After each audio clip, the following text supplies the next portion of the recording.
ချစ်တွေကိုလုံးမင်းတွေယူပါပေးလိုက်မလို့တကယ်ဆိုမင်းနာမြဲတမ်းရှိဖို့ငါလေးကြိုးစားရင်နဲ့ချင်နာလူမင်းတရားတဲ့ယူဒီရင်မှာဒီချင်များစု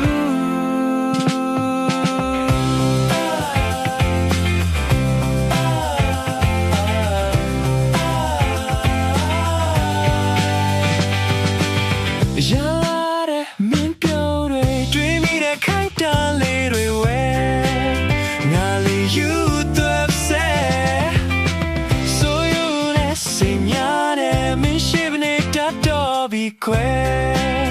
ဘာကြောင့်များ